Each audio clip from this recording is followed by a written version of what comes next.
Hello and welcome back to my channel. My name is Stacey Flowers and I am a student of Dave Ramsey's Financial Peace University and on a journey to become 100% debt-free. My current debt is over $200,000. I'm on baby step number 2 to repay all of my debts, and my income last month was $4,300. In this video, I'm going to be going over how much I owe the IRS and where the IRS is going to fall in my debt snowball. So if you're interested in that, please keep watching. So, quick disclaimer, I'm not a tax consultant, and so I'm not going to be giving you tax advice. I'm going to be sharing with you where your taxes belong in your debt snowball, as well as what I intend to do about my taxes and some of the feelings that came up with me shuffling around my debt snowball. And so a little bit of a backstory for those of you who've seen my budget report card, or not my budget report card, but for those of you who were with me when I,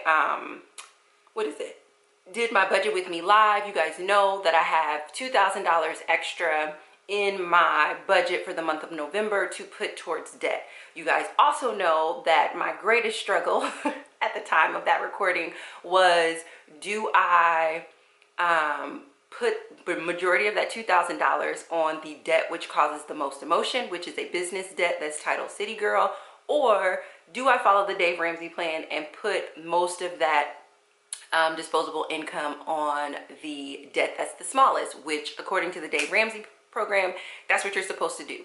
After much deliberation and with your help, I decided to put it on the smaller debt, which was a medical bill. In addition to doing that, I was still feeling some type of way, so I called the medical bill people. I got them to reduce the debt. It was originally $1,333.70, got them to reduce it to $940 because I was in position to pay it all off in 1 month. So by November 2nd, I was feeling quite amazing because I was like, I'm gonna have the debt paid off, plus I can put that other income onto my second debt. My debt snowball is rolling. Then a lovely subscriber sent me a little email. I should play that email for you guys. She sent me a little email with a little note in it, and the subscriber is lovely. How did I feel about receiving that email? Not awesome, because it was information that I wish I didn't have, but I definitely needed. So let me see if I can play a portion of this for you guys. Jared visits us by email, and he says, I owe the IRS about $6,000. We're paying them monthly. Should I add a personal loan to this debt or continue our debt snowball and wait till the IRS is at the top of the list to pay? We have 3 debts to pay before the IRS. The IRS is at the top of the debt snowball. You pay them before you pay anybody. 2 reasons. One is their interest and penalties are so high, and 2 is they have virtually unlimited power to collect. So you put them at the top of your debt snowball and pay them before you. It's the only time one of the few times I violate the payoff for the smallest to the largest, put the IRS at the top, period. Even just listening to that now, you guys probably can't tell, but it makes me a little teary-eyed because, you know, that's first of all, I did not realize that was a part of Dave Ramsey's philosophy. I listened to a lot of his videos and I've read all of his books actually, except for, I haven't read all of them. I've read all of the books pertaining to debt management. I haven't begun to do his business and his wealth growing books. But first of all, it was very hard to hear because in all the years that I've been following, I hadn't really heard him have very many conversations around IRS debt. But it was the reason why I get a little teary-eyed about it is because, you know, I was already struggling with not paying the debt off that I wanted to pay off with this extra income. And so now to know that not only will I not be paying that debt off, I won't be paying my medical bill off because my now IRS bill is at the top of the list, and the IRS bill rounded up is about $7,000. And so over these last couple of days, I've just was like really in my feelings. And you guys know I talked about this in a couple other videos, is that like my philosophy is like your thoughts become your feelings, your thoughts inform your feelings become your behaviors become your habits, and your habits create your life. And so the thoughts that I was having about having to prioritize this IRS bill ahead of those other 2 debts, feeling disappointed that at the end of this month I won't have a debt paid off, you know, those thoughts were not bringing out the best in me at all.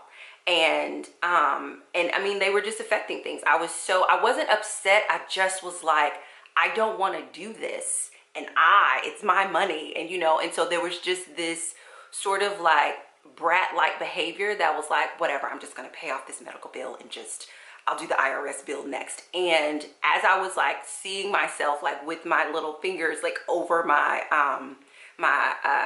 account to be able to transfer funds, I'm like, you're not, look what you're doing. Like, in an effort to do something that is out of order to the plan that you've already committed to, you're also, because you guys know I pay myself once a month, and I pay myself towards the end of the month, and I do that intentionally so that I can get used to having money in my account, because you guys know that I have a little bit of an issue with just having a balance in my account. And so I was willing to not only violate the one rule because I was pissed off as far as like what I clearly know now from Dave Ramsey's program, but then I was also about to engage in behavior of like violating my own principle of paying myself once a month. I was going to pay that medical bill now so that way I could be like, oh, well, I already paid it, so, I can't, but do you see how like your thoughts become your feelings and your feelings inform your behavior? Like, I was going to go into my business checking account and pay myself enough money to pay that medical bill within like the last couple of days, just so I could like get it done and have it like taken, basically so I could violate the Dave Ramsey principle and just have a built-in excuse. I obviously did not do that, but I've been monitoring like my feelings about it. I've been monitoring like my desire to pay myself my salary right now versus on the date that I always pay my salary. It's like, it is fascinating what our emotions will have us do. And I wanted to do this video because I wanted to just share that with you and just be transparent, because you may experience that when you're trying to pay off debt, is that like you feel like something is unfair, you feel like your feelings are valid, and so you're going to do it the way that you want to do it. And that's not always that. I'm going to say it's never the best practice. There's a reason why I follow the Dave Ramsey Financial Peace University plan, and it is because it works. And there are specific promises that following his plan comes with. And he says, if you follow this plan, you will likely be debt-free in 2 to 3 years is the average for people. He also says you will be well on your way to building wealth. He also talks about you'll be a good steward of God's money. There's all these promises that are built into following his plan. And so what I had to realize is that if I wanted to access those promises, then I was going to have to get over my feelings and follow this plan, which meant putting this $7,000 debt ahead of the $900 debt and the I think it's about $5,000, that $4,000 or $5,000 that I owe on City Girl. And I just want to talk about that too. City Girl is a really emotional debt, and I've mentioned this in other videos. One, because it's tied to a business failure that I had in 2017. Two, because I know the owner of that company personally, and like I feel like every day that debt goes unpaid, it is destroying the potential for us to have a good relationship. And I adore this person, and I don't ever want this person to think that they're not a priority, and so there's all this like personal emotional stuff that's going on there. So with the City Girl debt, it's tied to a business failure, but it's more so about, I actually know that this small business owner has a company, and when you have your own company, what makes you stay in business? When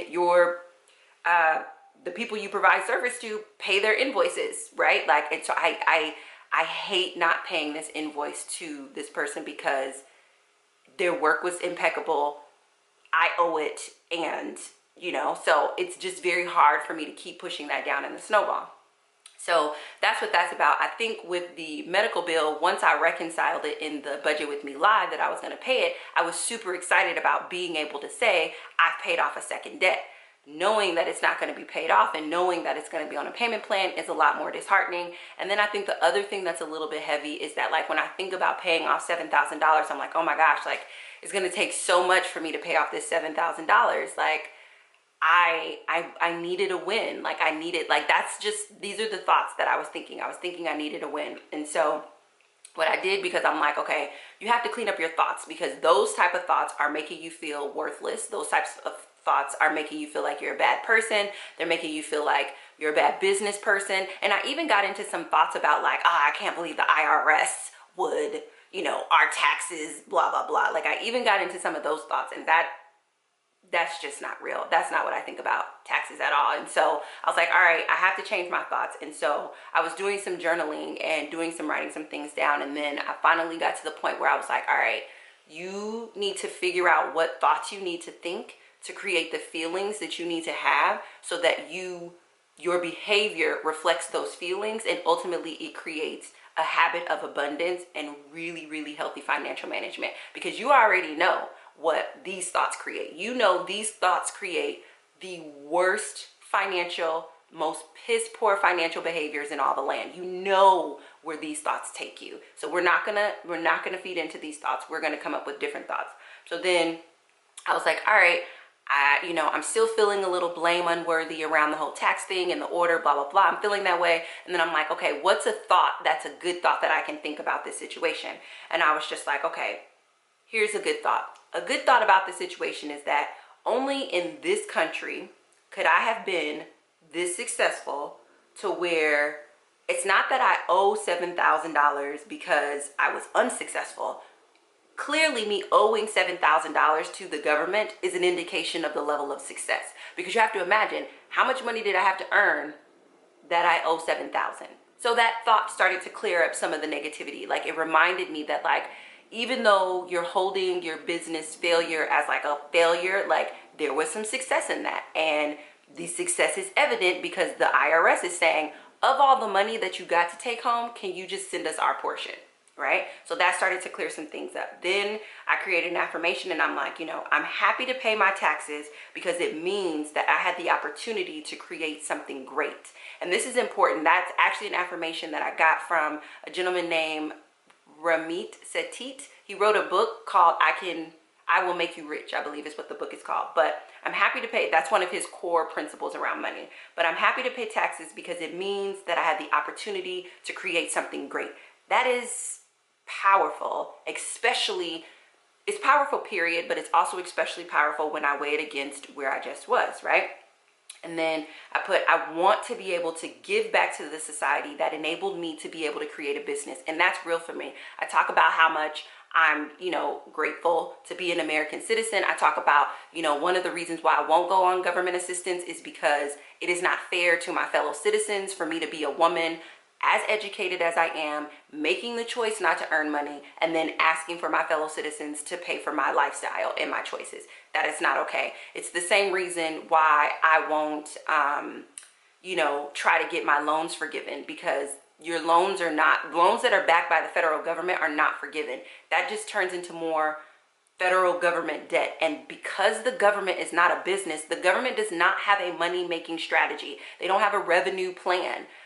The government's revenue plan is taxes. And if we don't want high taxes, we have to stop asking the government to forgive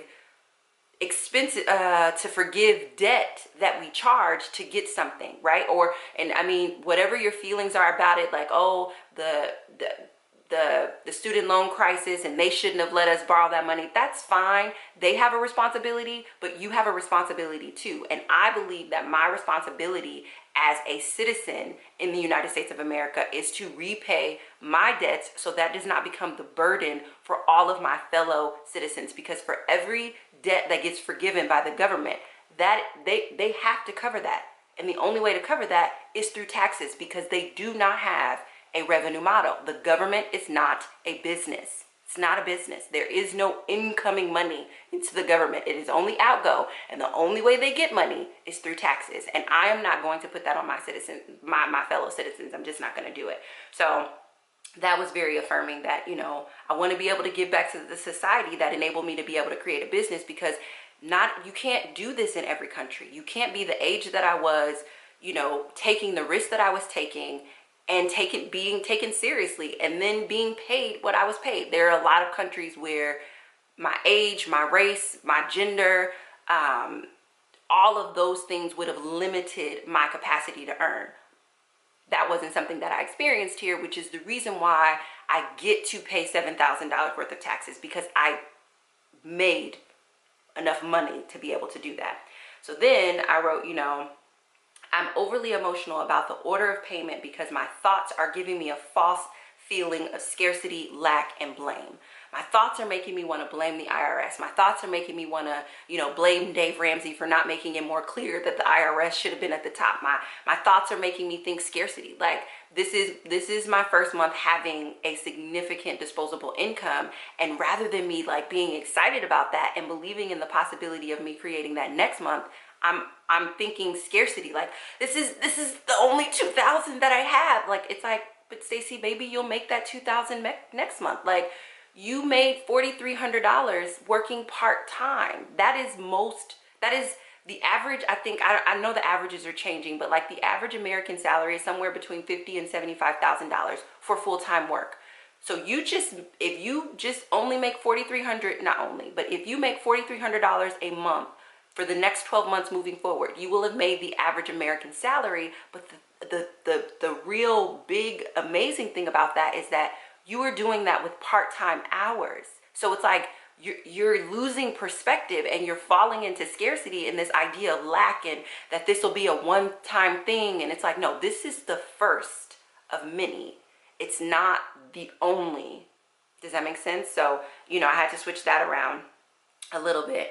And so then I just said, you know, your thoughts become your feelings inform your behavior creates your habits, and your habits become your life.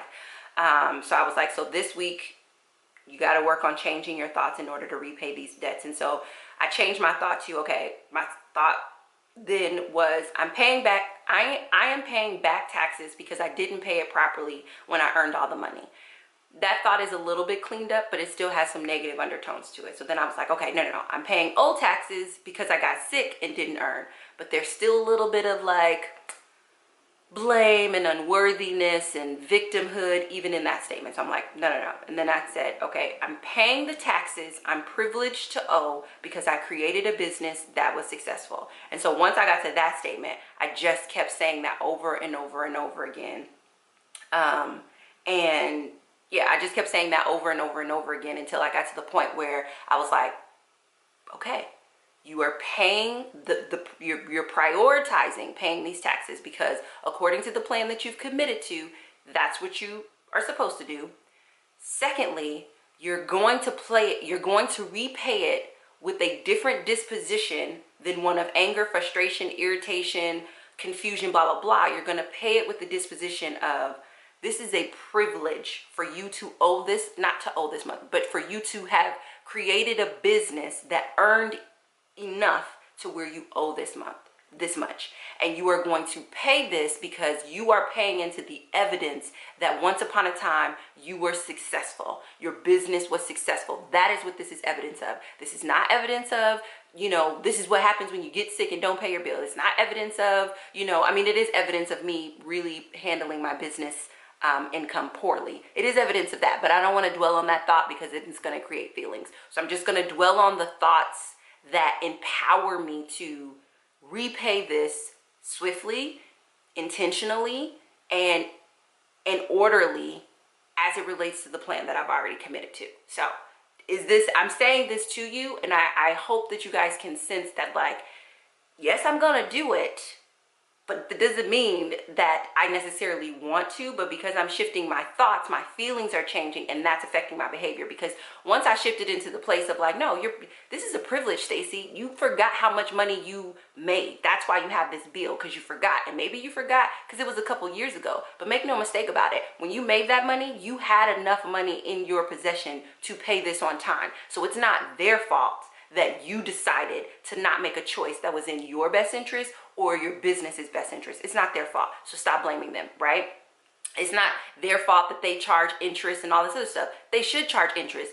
They are not a business. When citizens don't pay their taxes, it makes it difficult for the country to function and do stuff for the citizens who can't afford to pay their taxes. So that penalty is appropriate because of the structure of how money flows in and out of this organization or this institution that is designed to protect the citizens, that's designed to, you know, help us have a thriving society. Like, you should be penalized because when you don't pay, you make it difficult, okay? Like, so it's just, you know, it's just shifting into a space where I'm like, it's the priority because you're already committed to the plan. So stop huffing and puffing about it. Second of all, this is an indication that once upon a time you created something great.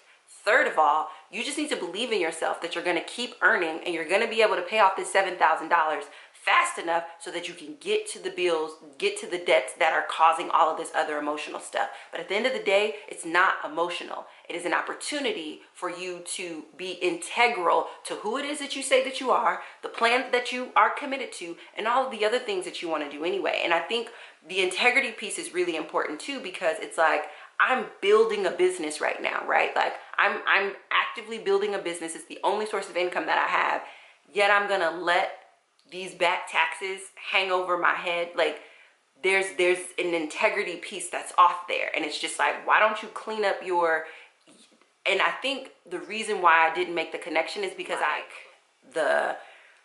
me not having as much integrity in my current business as I would like to have, I didn't make the connection to that being associated and tied to my back taxes, because one, I closed those other businesses, right? So in my mind, I'm like, well, those businesses are closed. This is a new one, and I'm going to be better with this one, and this is new. And so it's sort of like this fresh slate mentality. And much like I learned in, I think 2 budget report cards ago, it's like, yes, you get a fresh start, but you don't get a clean slate.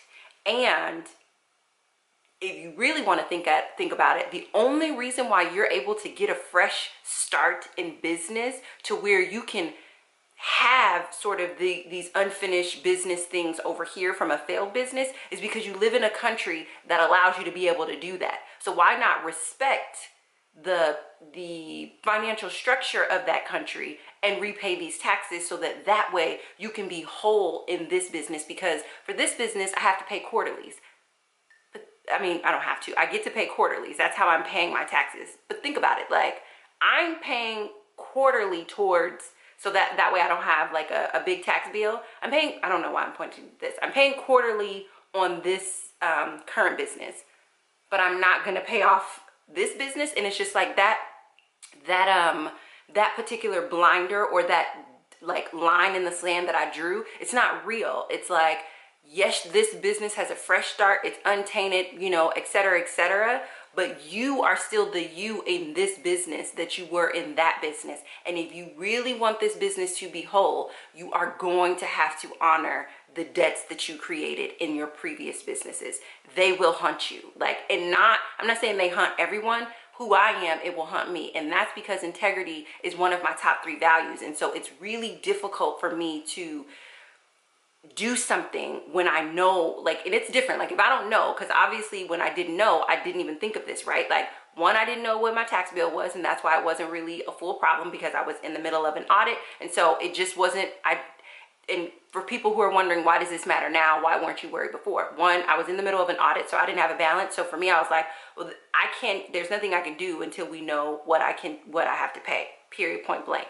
And then 2, I didn't know that this should be a priority because of the reasons that Dave Ramsey said. But once I acknowledged and accepted his reasons, I was able to find personally, this is also a priority for you, because one of your personal objectives is to be a woman of integrity. And if you want to be a woman of integrity, not only do you need to do what you said you were going to do, which is to follow the Dave Ramsey plan, but you also need to be integral about the things that you're building. And it doesn't make sense to, for example, pay positively for your quarterly taxes, but not pay aggressively on your back taxes. It doesn't make sense. With all the information that you have now, it doesn't make sense. It's a lack mentality. It's a scarcity mentality. And I also would say that it borders on a poverty mentality, because I think the other issue that I have with taxes is that I have made mention in other videos, you know, we grew up on and off of assistance. And so tax season in my family growing up, that's when you got a refund check. Now, what I didn't learn until I got into college is that one of the reasons that most people get a refund check is because they didn't earn enough money. And so the government because they want to make sure the people in the country have enough to be able to live, eat, etc., will give you a lump sum of money around tax time to help you to manage the fact that you didn't earn enough. So I was not raised to understand that that's why you got refund checks. I thought you got refund checks because the government was shady anyway, and this is the least that they could do. That's why I thought you got refund checks, is because this was our way to stick it to the government, who was shady anyway, and make them pay. I know. So then when I got to college and I realized that you're not supposed to be running around getting refund checks, I was like, well, and the way I found this out is because my college professor was just like, oh, I hate tax time. And I was like, what? You get so much money back. And she was just like, no, you might get so much money back. I, dear, have to pay. And I was like, why do you have to pay? You need to go to H&R Block, and you need to buy, and I'm like trying to tell my professor, and my professor is like, no, sweetie, that's not how it works. And I'm like, how come? I don't understand. And so then she helped me to understand. I've made this amount of money, and because I've made this amount of money, this is my tax bracket, and I actually have a higher tax bracket than you, and that means I have to pay more taxes. And a lot of people think that that's okay because they're like, people who make more should pay more taxes, etc., etc. But tax time is not fun for me the way that it's fun for you. And I just remember being like, oh my goodness. I want to clarify.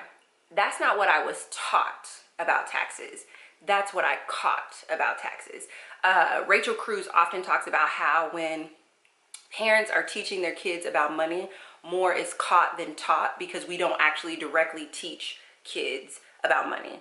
So no one in my family ever taught me that, but that is what I caught based on the conversations that I overheard when people would be like, well, they only giving this much for kids now. They only doing this. You know how the government is. So, they're going to change the tax. Like, so overhearing people speak about the taxes like that, or the IRS like that, I caught the idea that, taxes were bad, and this is how we stick it to them, is to figure out the way to get the most money from them.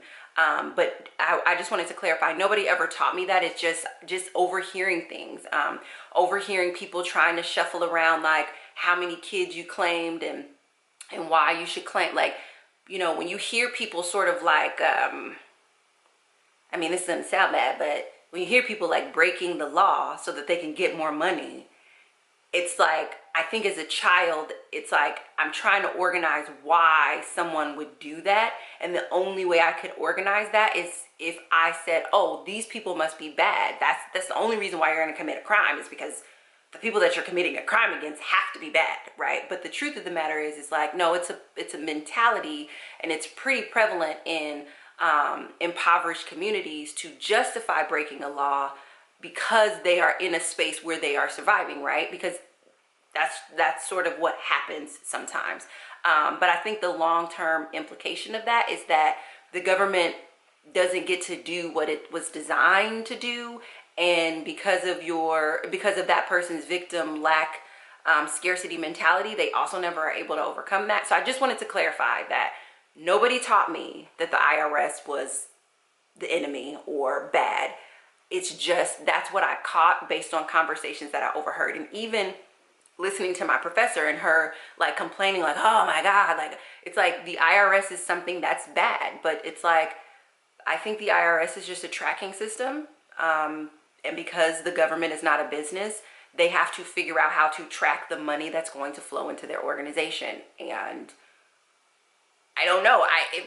I would love to know if you guys have another tracking system, but maybe the IRS is neutral, just like how money is neutral, but we make it good or bad. Like, maybe they're neutral. I don't know. So it's just a point of clarification.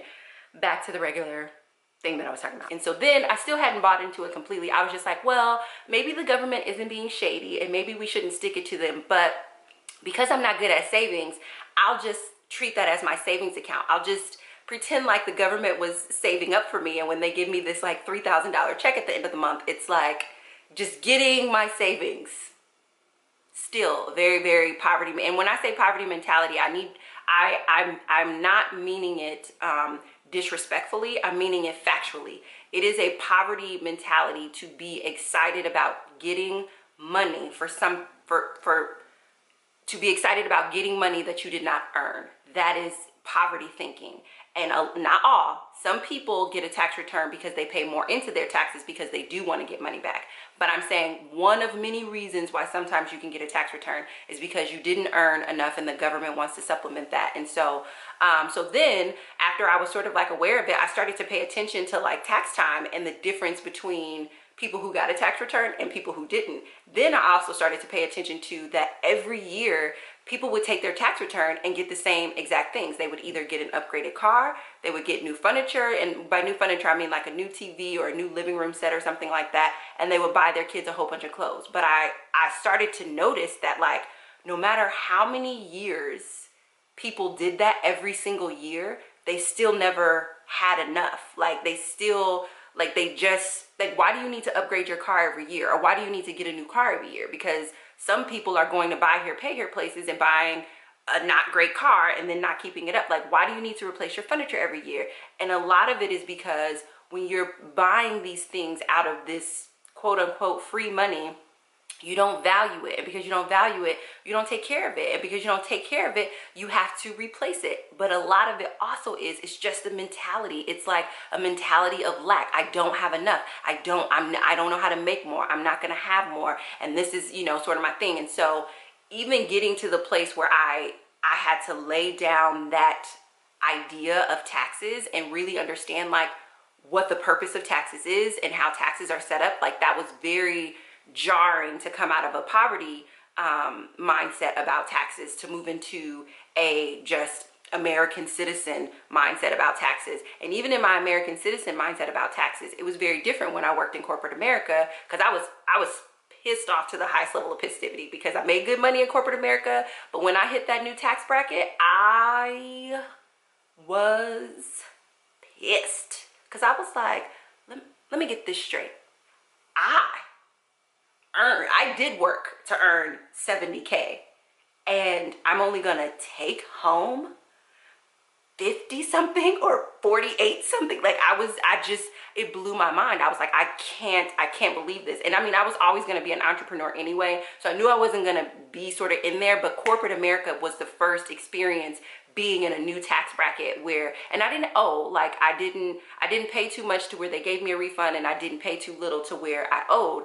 But I was like, what's the point of making more money? Like, what's the point, you know? And so then when I moved over into entrepreneurship, it was another little bit of a shock, because, you know, entrepreneurship taxes are very different than corporate America taxes, much like very different than when you're at the level of poverty taxes. But for me, my experience is I much rather pay taxes associated with entrepreneurship, because I know in entrepreneurship, the amount that I can earn that year isn't limited. So if I want to take home 70 in a year as an entrepreneur, I can. Whereas if I'm in a corporate position and I sign a contract for a $70,000 a year job, I know that I'm capped at that. And my taxes, I'm capped, and it's very clear how much I'm going to take home. And that was just something, you know, difficult for me to wrap my mind around. So I say all that to say, getting to the point where I understood American taxes and the purpose of American taxes, both as a citizen participating in corporate America and a citizen participating in entrepreneurship, or not both, as a citizen who was poor in this country, as a citizen who was middle class corporate America in this country, and as a citizen who was an entrepreneur in this country, my breadth of taxes is, I understand it enough to know that the government is not trying to play me. I made a crap ton of money and I owe them this money, and I'm going to prioritize paying it, and I'm going to work on my thoughts for the rest of this month so that when I finally pay myself my salary, the first thing that I will take out is the payment that I'm going to pay towards my taxes, so I can be integral to the financial plan that I'm on with Dave Ramsey, and I can be integral to myself and build in more integrity for my business. So that is how I'm feeling. I hope that you all have enjoyed this sort of rant of a video. Again, I'm not a tax professional. This is just based on my experience of experiencing taxes in 3 different ways. But I know that taxes, it brings up a lot for people, and you guys know I love dialogue. So let me know what you think in the comments below, and until next time, I appreciate you guys for supporting my work, and I will talk to you all very soon.